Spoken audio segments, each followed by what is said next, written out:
For our first story, the Ghana Institute of Procurement and Supply, the GIPS, says a disciplinary process has been activated against suspended chief executive of the Public Procurement Authority, as per their code of conduct. Speaking to JoyNews after an emergency meeting to decide the fate of Mr. ABAJ, the president of the institute, Collins Agyemang Sapong, called on the Auditor General, the Commission on Human Rights and Administrative Justice, and the Special Prosecutor to extend their investigations to all contracts issued over the years by restrictive tendering and single source methods. The person in question is a senior member of the institute. So during the meeting, there was the need for us to come out what is going to be done. So at the meeting, it's been agreed that we have to activate our disciplinary process, which is going to be done, and also call on all the investigative bodies, the SRAJ, the OSP, and all the investigative bodies to go further to investigate. And one other thing that is very classic is most of the infractions that do come out in the public is in relation to restricted tendering and single source procurement, where we think that they need to go further, not only this, so that some of these infractions and this negative news about procurement practice in the country can be curtailed or kept or removed. So we mentioned that. And also, there's something that is going on which we think that we do not have license as practitioners like other professionals. So we think that the absence of that license for people to practice gives room for anybody practicing procurement to do it anyhow, because at the end of the day, they are not answerable to anybody. So we called on the president to also hear us and help us come up with an act, a practicing act, to regulate the members that are practicing procurement and also governing body, so that it will be a professional body where people will now hold license to practice. If you breach anything, the license can be taken away from you. And a member of the Ethics and Legal Committee of the Institute, Kwame Namensan, disclosed they have always suspected breaches in the procurement processes that is implemented by the authority, but didn't expect to see the infractions in the magnitude captured in the documentary by Manasseh Azoriawene. Did you see this coming as an institute? Should I say not in this dramatic fashion, especially for one we describe as a leading light in our profession to be caught in such an unfortunate incident. But it is something we know that in the practice of procurement, such abuses do happen. But to have the foremost gatekeeper in procurement being found guilty, being found to engage in things that do not readily, sit well as far as the procedures and the guidelines are concerned. It is quite a problem for us. But like I said, it is something that we know happens in public procurement, and it is the reason the president alluded to the fact that we are asking the president to extend investigations into all matters of restricted tendering and single sourcing where we think most of the abuses happen. So you spoke about that earlier. You want what has made this system so porous to allow for some of these infractions, and how are we going to cure that? With the single source and the restricted tendering methods, they are supposed to be the exceptions in terms of the processes of doing acquisitions or engaging in buying.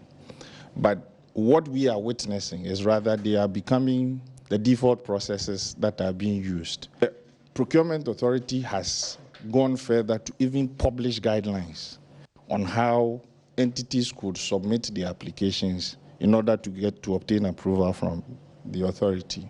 In the case of the restricted tendering, we have a situation where the two underpinning principles of economy and efficiency that will enable an entity obtain approval from the authority are the only things that you need to demonstrate when you are submitting an application. All other factors are the discretion of the approving authority, and these are methods that are subject to the approval of the procurement authority. So we are of the considered opinion that in such issues, Section 2 of the Act enjoins us to carry out procurement in an open, transparent, fair manner. And at the end of the day, the bottom line we intend to achieve is value for money. So what you do in order to underscore these principles that I have mentioned in Section 2 is for you to publish the guidelines. The guidelines is what... So you're calling for publication? Of the guidelines. Yes, and that is what is going to deepen the transparency we're talking about. It's going to deepen the fairness we are talking about. It's going to deepen the non-discrimination that we are talking about. And we'll discuss this further relatedly on the show. But away from this, let's focus on education. And we're taking you to the Ashanti region. Students and teachers of the Ejura Model Basic School in Ejura Sechodumase municipality are relieved following the construction of a 6-unit classroom block for them. The headmaster of the school, Charles Amponsa, says the facility ends congestion for the over 1,400 student population, where over 60 children occupy a class. A former pupil, Alhaji Salifu Mohammed Abubakar, who left the school way back in 1967, funded the project as a gesture to give back to society. Nana Sensu Mensah was there. Model schools are built as prototypes from which other schools may derive sharper characteristics. However, for a Ejura Model Basic School, inadequate classrooms and absence of ICT lab, among other challenges, take a toll on academic work. Since establishment in 1961, no renovations or expansions has taken place despite growing student population and attendance congestion. At the handing over ceremony, Mr. Mposa acknowledged the facelift will change the academic fortunes of the school for the better. He appealed for computers and other education materials to boost ICT education.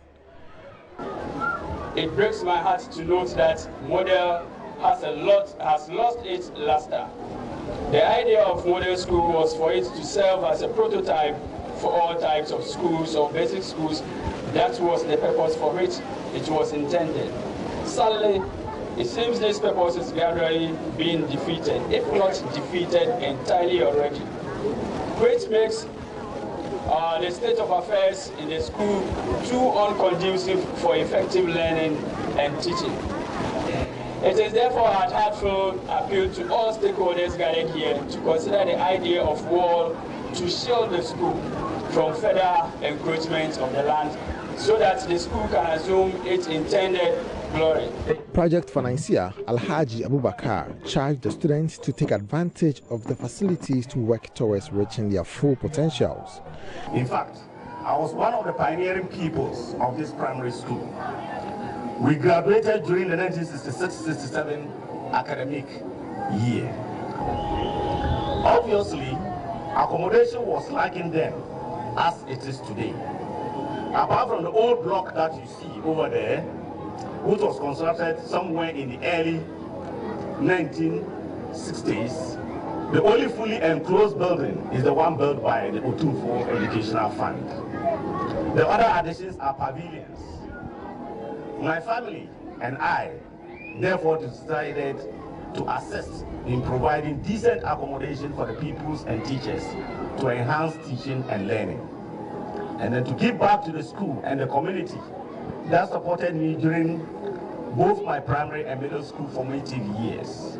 Other challenges confronting the school is encroachment of its land reserved for future development. In response, Member of Parliament for the area, Alhaji Bawa Brahma Mohammed, assured commitment to build a wall to protect the remaining space from further encroachment. Nana Asensu Mensah reporting. Now let's take you to the Volta region, and the Nuepe Akanu joint border post in the region has been commissioned twice already. First by former President Evans Atamiot and then by John Dramani Mahama in 2017. The automated border post put together by both Togo and Ghana is almost a white elephant, as the system lacks the software required to make it operational. From the Volta region, correspondent Ivy Setochi has the final story for a series on Ghana's entry point dubbed porous borders.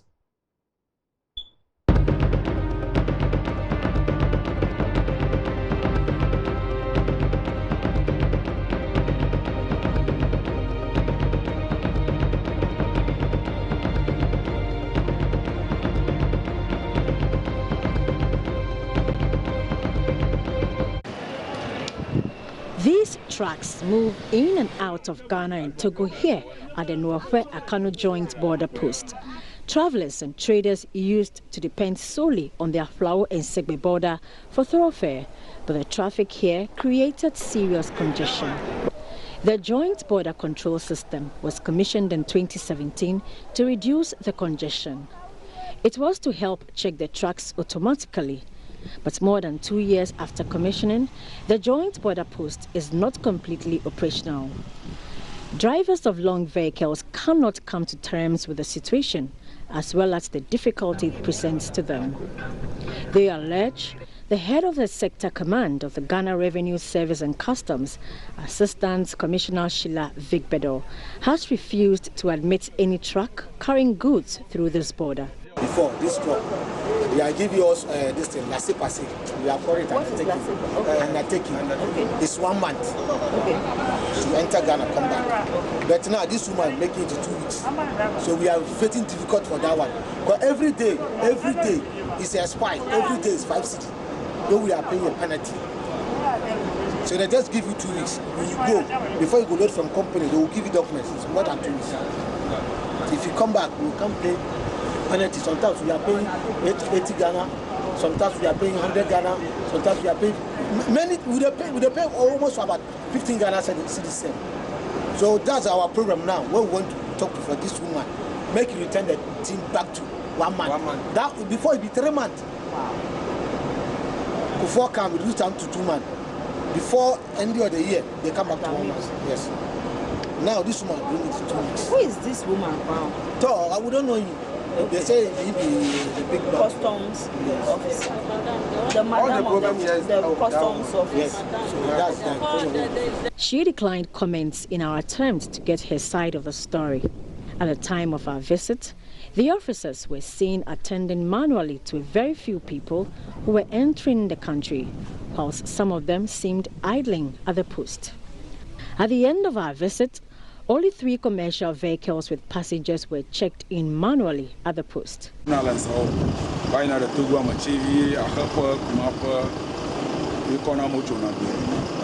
Business is not booming. We are hoping business booms after the completion of the joint border post here. There's pressure on the Aflao border. As you can see, the only car from Togo to Accra is not full.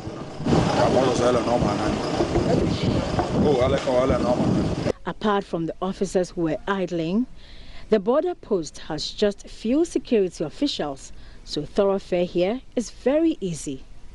Like all other borders reviewed so far, several unapproved routes exist here also. A Togolese expressed his frustration about the situation. My advice is it depends on both of the presidents. I don't know how they think about this place, because this place is a very big place for ECOWAS.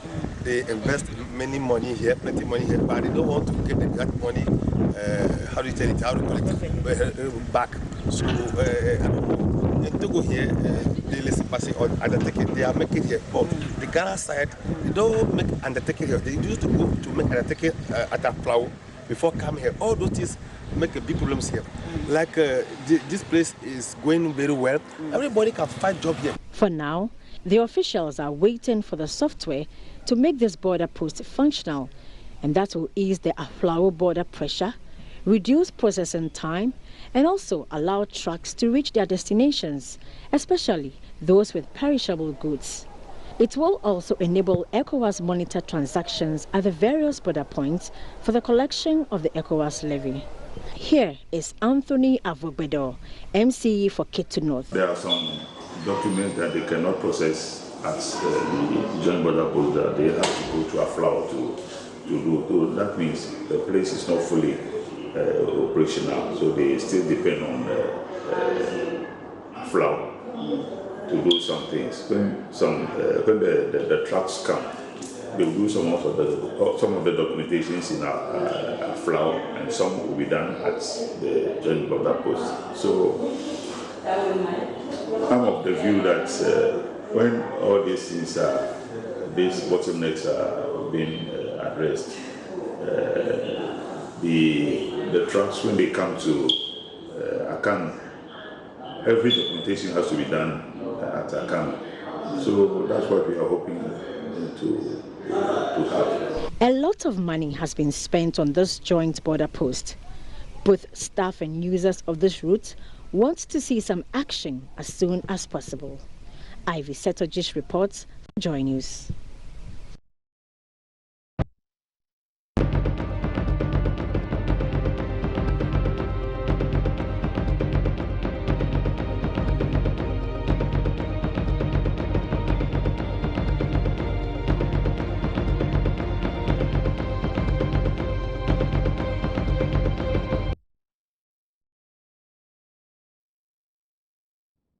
And before we go, let's come back to Accra. And the Acting Inspector General of Police, James Opombuenu, has warned the police will deal harshly with miscreants who continue to attack officers in the line of duty. Speaking at the Media Church Service for personnel at the police headquarters here in Accra, the acting IGP says his men must not be intimidated, but rather stay focused on ensuring that lives and property are protected. Efwa Evans Chinri has more. The Acting Inspector General of Police shared some words of encouragement with his men after the death of 3 police officers in the last 21 days. Instead of feeling despondent, he's calling on his men to let these dastardly acts spur them on to hunt down the miscreants. He also called on the general public to assist the police with any information on criminal activities. Within the past few days, we have witnessed a few unpleasant incidents. But as law enforcement officers, these incidents should not dampen our morale. Rather, they should spur us on to resolve, to fish out all these miscreants and cowards who decide to attack police officers. He's advising his men to meet regularly to ensure that they keep up with information that will help in curbing crime in the country. Officers of formations and units should have regular monthly welfare meetings with their personnel so that should anything develop, they'll be able to attend to those problems right from the start. So regular medical checkups, a medical outreach, as well as a regular, welfare meetings for officers. The communities, members of the public should help us with information on crime and criminals, because most of the things are things that happen in the presence of people, but they are not prepared to come forward. My appeal is that if you see anything happening relating to crime or criminals, do not hesitate. Let us know, and I can assure you that we'll take action on it. I can also assure you that we'll protect your identity. The mid-year church service is organized for police officers to draw closer to God and seek His protection in their line of duty.